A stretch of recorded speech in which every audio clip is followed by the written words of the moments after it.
Beleza, Eclesiastes 2, os prazeres não têm sentido. Um livro escrito possivelmente por... Não, tem dois autores, tem um autor e um mestre que ele fala, né? As palavras do mestre. Então, tem um autor e possivelmente o mestre é Salomão. Muitos acreditam, porque é um dos filhos de Davi.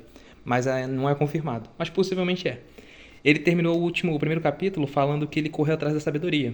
Tentou achar muita sabedoria, mas lá, quanto maior a sabedoria, maior o sofrimento. E quanto maior o conhecimento, maior o desgosto. É aquele famoso, quanto mais você sabe sobre o mundo, mais você se perde na dor, na loucura, em tudo mais. Então ele fala que é como correr atrás do vento também, que é basicamente, eu acho que ele usa revel aqui também, que é no caso aquilo. Tentar perseguir que é fumaça, é algo assim, algo paradoxal, como é que é? Paradoxal, misterioso, não dá pra tocar, é efêmero, etc, essas coisas assim. Eu disse a mim mesmo, venha, experimente a alegria, descubra coisas boas da vida, mas isso também se revelou inútil. Concluí que o rir é loucura e a alegria de nada vale. Então aqui ele tentou ver coisas boas da vida, as coisas boas, e também viu que é inútil. Aí concluí que é loucura, decidi entregar-me ao vinho e à extravagância, mantendo, porém, a mente orientada pela sabedoria. Eu queria saber o que vale a pena debaixo do céu, nos poucos dias da vida humana. Ou seja, ele se jogou em prazeres do mundo, hoje em dia seria mulheres, vinho, jogo, aposta, sabe? É funk, é qualquer coisa assim que ele queira se divertir. Tudo que ele queria fazer, ele se entregou a isso. Porém, ele estava o tempo todo meio que raciocinando com a sabedoria ali. Como isso vai me entreter? Até onde meu corpo, será que isso vai valer a pena? Essas coisas. Lancei-me a grandes projetos, construí casas e plantei vinhas para mim. Fiz jardins e pomares, e neles plantei todo tipo de árvore frutífera.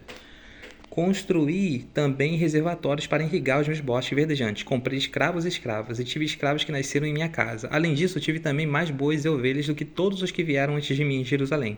Ajuntei para mim prata e ouro, tesouros de reis e de províncias. Servi-me de cantores e cantoras, também de um harém, as delícias dos homens. Tornei-me mais famoso e poderoso do que todos os que viveram em Jerusalém antes de mim, conservando comigo a minha sabedoria. Não me neguei nada que os meus olhos desejaram.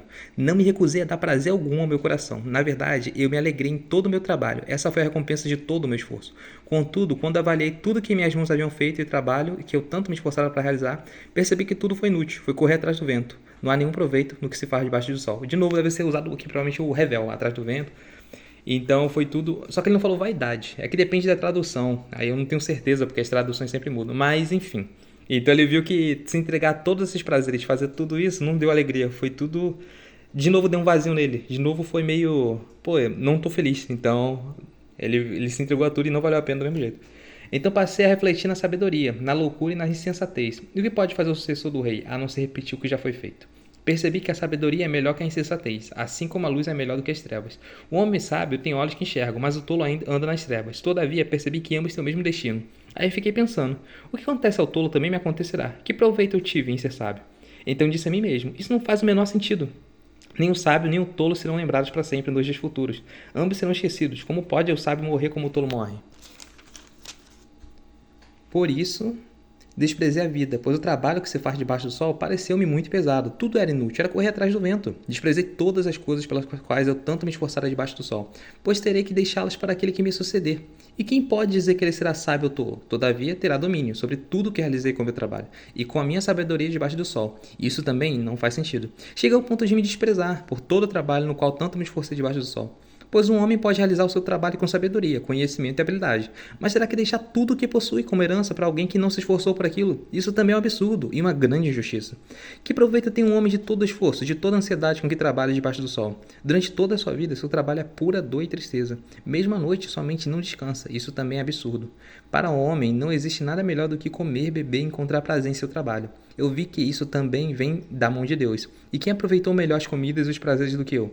Ao homem que o agrada, Deus dá sabedoria, conhecimento e felicidade. Quanto ao pecador, Deus encarrega de ajuntar e armazenar riquezas para entregá-las a quem o agrada. Isso também é inútil, é correr atrás do vento. Então aqui é o famoso, por isso que eu falei que é muito importante saber o que é revel, que é fumaça, é algo que não dá para tocar, algo efêmero, algo que não faz sentido, algo paradoxal. Então o revel, por isso que não é vaidade, o termo correto. Quando você sabe o que significa revel, que é essa fumaça, você entende que é mais que isso, é muito abrangente o termo. É bom pesquisar. O que significa revel? H-E-V-E-L. Para você entender por isso que ele falou, tipo, nada faz sentido, tudo é incongruente, tudo é misterioso, tudo não tem lógica, isso é injusto. Então, isso tudo é o revel, entendeu? Tudo isso é fumaça. Para tudo há uma ocasião certa. Há um tempo certo para cada propósito debaixo do céu.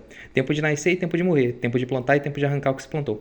Tempo de matar e tempo de curar. Tempo de derrubar e tempo de construir. Tempo de chorar e tempo de rir. Tempo de plantear e tempo de dançar. Tempo de espalhar pedras e tempo de ajuntá-las. Tempo de abraçar e tempo de se conter. Tempo de procurar e tempo de desistir. Tempo de guardar e tempo de jogar fora. O tempo de rasgar e tempo de costurar. Tempo de calar e tempo de falar. Tempo de amar e tempo de odiar. Tempo de lutar e tempo de viver em paz. O que ganha o trabalho com todo o seu esforço. Tenham visto o fardo que Deus impôs aos homens. Ele fez tudo apropriado a seu tempo também. Pois no coração do homem o anseio pela eternidade. Mesmo assim, ele não consegue compreender inteiramente o que Deus fez. Descobri que não há nada melhor para o homem do que ser feliz e praticar o bem enquanto vive. Descobri também que o poder de comer e beber e ser recompensado pelo seu trabalho é um presente de Deus. Sei que tudo que Deus faz permanecerá para sempre. A isso nada se pode acrescentar, e disso nada pode tirar. Deus assim faz para que os homens o temam. Aquilo que é, já foi, e aquilo que será, já foi anteriormente. Deus investigará o passado. Descobri também que debaixo do sol, no lugar da justiça, havia impiedade. No lugar da retidão, ainda mais impiedade. Fiquei pensando, o justo e o ímpio, Deus julgará ambos. Pois há um tempo para todo propósito, um tempo para tudo o que acontece. Também pensei, Deus prova os homens para que vejam que são como animais. O destino do homem é o mesmo do animal. O mesmo destino os aguarda. Assim como morre um, também morre o outro. Todos têm o mesmo fôlego de vida. O homem não tem vantagem alguma sobre o animal. Nada faz sentido. Todos vão para o mesmo lugar. Vieram todos do pó e ao pó todos retornarão. Quem pode dizer se o fôlego do homem sobe à altura e se o fôlego do animal desce para a terra? Por isso concluí que não há nada melhor para o homem do que desfrutar do seu trabalho, porque esta é a sua recompensa, pois quem pode fazê-lo ver o que acontece depois de morto. Então aqui é interessante ele falando que ele sentiu no fardo, no começo ele fala, ele sentiu o fardo do trabalho, que foi o que Deus colocou no ombro dos homens. Ele está referenciando a Gênesis, que Gênesis no comecinho Deus fala que o trabalho, o homem vai se sustentar, sofrer, vai suar pelo trabalho. Então foi o que aconteceu depois de comer o pecado. Então, quando Deus meio que torna essa maldição, ele depois fala também sobre o prazer, né, de trabalhar. Então ele falou, ele sentiu o fardo, que é o fardo do trabalho que Deus fez. Então ele trabalhou, ele sentiu tudo isso, o peso de tudo, e viu também o prazer que estava em fazer aquilo. Ele viu que tinha um prazer naquilo. E isso é interessante porque se você reparar em Gênesis, quando ele cria Adão, ele dá o trabalho de nomear os animais, dá o trabalho de fazer algumas coisas. Porém, tudo dá prazer, e tudo é de boa. O problema do trabalho é a parte quando veio o fardo de hoje em dia, que é algo depois de comer o fruto. Então tudo veio pecado, então ficou tudo pesado. Deus meio que, ele próprio falou, né? Ele próprio trouxe essa meio que maldição pra gente. Então hoje em dia a gente tem esse cansaço, esse maior esforço, mas graças a Deus em Provérbios, quando eu estava lendo lá, ele mostra que o trabalho, o esforço, Deus dá. Jesus, quando a gente está com ele, sustenta a gente. Então, ele dá força para a gente aguentar e tudo mais. Então, com ele fica tudo mais leve. Mesmo que ainda tenha esse fardo, ainda exista, né? Porque isso ficou, depois do pecado, ficou meio que fixo. Mas aí ele cita aqui, interessante, o mestre, né? Que tem prazer nisso. Existe o prazer de você receber recompensa. Existe o prazer de você fazer. Porque realmente a gente foi feito para fazer o trabalho. Igual Adão, nomeando os animais, tudo. Deus fez a gente para viver essas partes também da vida. Isso faz parte. Aí, enfim, é isso. A maldição, as coisas veio depois do pecado. De novo olhei e vi toda a opressão que ocorre debaixo do sol. Vi as lágrimas dos oprimidos, mas não há quem os console. O poder está do lado dos seus opressores e não há quem os console. Por isso considerei os mortos mais felizes do que os vivos, mais felizes do que os... Meu Deus, por isso considerei os mortos mais felizes do que os vivos, pois esses ainda têm que viver. No entanto, melhor do que ambos é aquele que ainda não nasceu, que não viu o mal, que se faz debaixo do sol. Descobri que todo trabalho, toda realização surgem da competição que existe entre as pessoas, mas isso também é absurdo, é correr atrás do vento. O tolo cruza os braços e destrói a própria vida. É melhor ter um punhado com tranquilidade do que 2 punhados à custa de muito esforço, de correr atrás do vento. Descobri ainda outra situação absurda debaixo do sol. Falei tudo meio errado. Descobri ainda outra situação absurda debaixo do sol. Havia um homem totalmente solitário. Não tinha filho nem irmão. Trabalhava sem parar. Contudo, os seus olhos não se satisfaziam com a sua riqueza. Ele sequer perguntava, para quem estou trabalhando tanto e por que razão deixo de me divertir? Isso também é um absurdo. É um trabalho por demais ingrato. É melhor ter companhia do que estar sozinho, porque maior é a recompensa do trabalho de 2 pessoas. Se um cair, o amigo pode ajudá-lo a levantar-se, mas o pobre do homem que cai e não tem quem ajude a levantar. Se 2 dormirem juntos, vão manter-se aquecidos. Como, porém, manter-se aquecido sozinho? Um homem sozinho pode ser vencido, mas 2 conseguem defender-se. Um cordão de 3 dobras não se rompe com facilidade. Isso aqui é legal porque referencia até... Já vi muita gente pregando em volta até desse cordão aqui, referenciando a amizade, né? De ter alguém do lado. Mas nem sempre. Se você não tem ninguém, tenha Jesus. Igual eu falo, o melhor é ter Jesus e não ter ninguém do que ter pessoas e poder te distrair e tal. O Jesus é o melhor amigo. Então, e essa parte aqui é interessante que ele fala que ele viu um homem que estava trabalhando sem nem raciocinar. Ele trabalhava muito e não se divertia, não tinha raciocínio em volta daquilo. Ele virou tipo um robô lá. Para quem estou trabalhando? E por que a razão de me divertir? E ele fala, isso é um absurdo, é um trabalho muito ingrato. Então é muito doido que ele fala referente a isso. É melhor você ter um trabalho, às vezes ganhar pouco, algo assim, mas você poder viver, né? Do que você trabalhar muito e não aproveitar nada da vida. Então é isso. Na medida do possível, quando estamos com Jesus, eu creio que até na miséria, assim, a gente consegue achar uma diversão. Nem que seja na nossa própria mente. Brincando com a gente mesmo com Jesus. Com Jesus fica tudo mais leve. Mesmo que para o mundo não pareça. A futilidade do poder. Melhor um jovem pobre e sábio do que um rei idoso e tolo. Já não aceita. Também. Melhor um jovem pobre e sábio do que um rei idoso e tolo, que já não aceita repreensão. O jovem pode ter saído da prisão e chegado ao trono, ou pode ter nascido pobre no país daquele rei. Percebi que ainda assim o povo que vivia debaixo do sol seguia o jovem, o sucessor do rei. O número dos que aderiram a ele era incontável. A geração seguinte, porém, não ficou satisfeita com o seu sucessor. Com o sucessor. Isso também não faz sentido, é correr atrás do vento.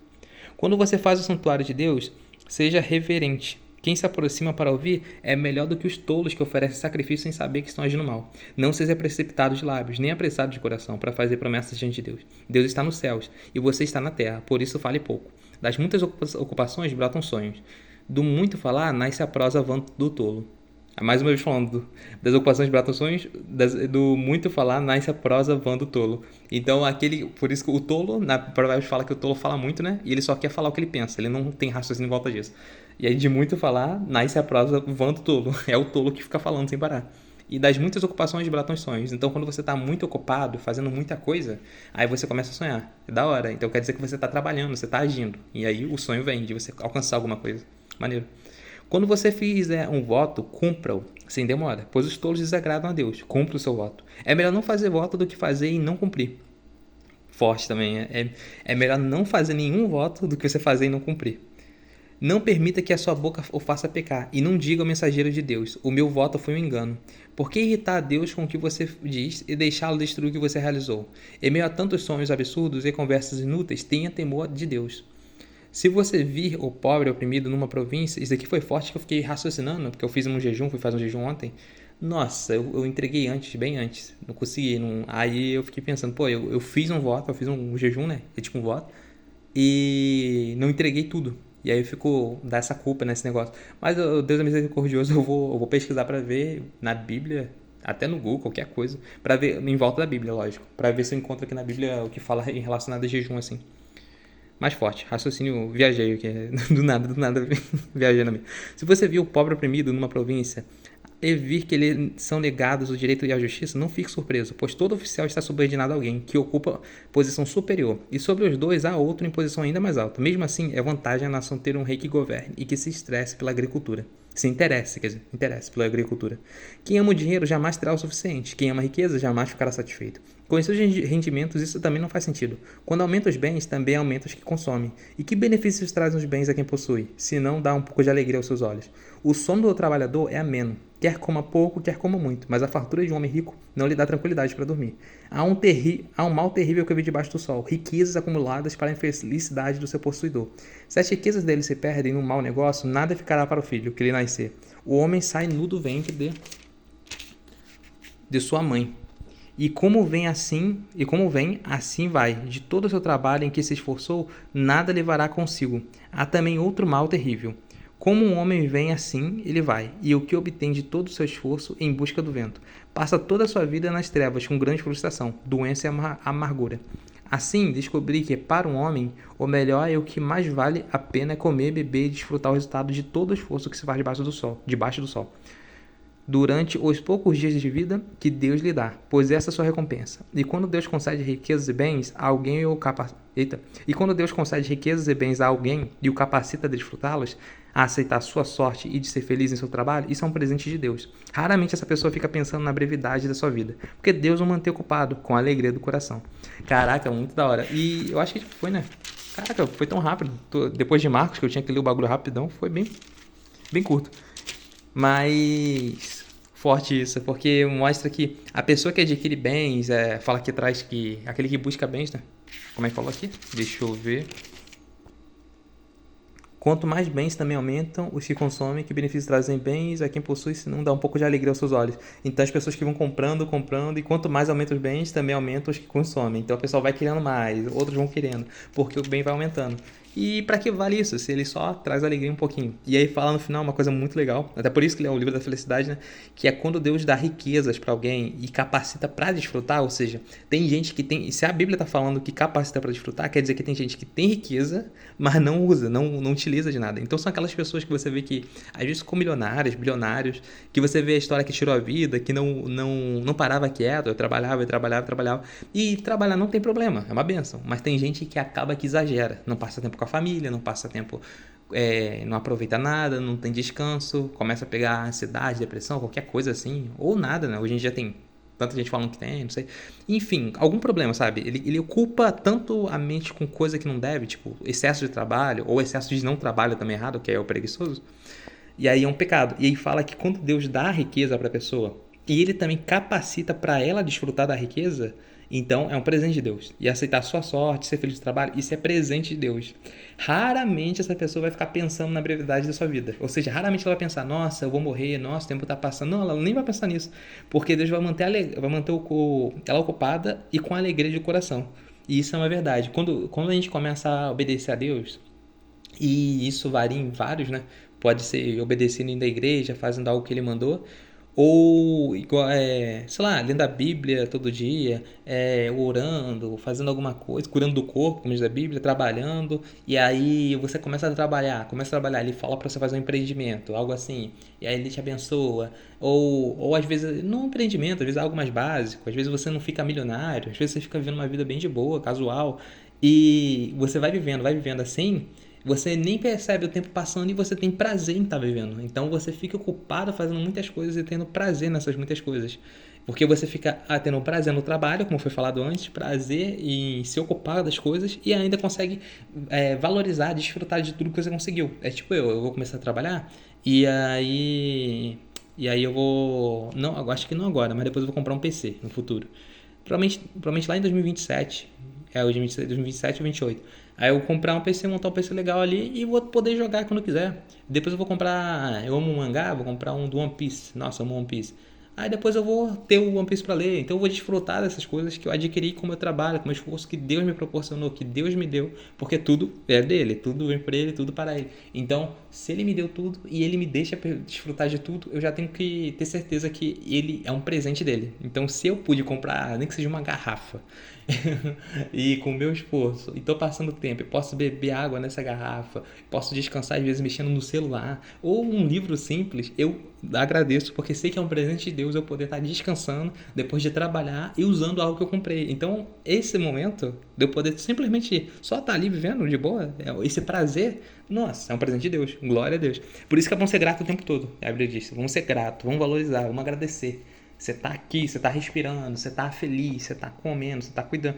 Então, a gente possa obedecer a Bíblia em tudo. E em cada detalhe. Por exemplo, tá em cuidar do corpo, não comer muito, né? A gula é pecado. Em cuidar da família, em passar tempo com ela, em trabalhar, não seja preguiçoso. Então, é um conjunto de várias coisas onde você vai obedecendo. E às vezes a gente erra, mas a gente vai caminhando com Deus. E Ele dá direção. Caraca, consegui. Viajei. Se eu for meu, é isso. Vou terminar, senão não vou parar de falar comigo mesmo aqui. Glória a Deus. Comigo mesmo não, com Jesus, né, Pai? Glória a Deus.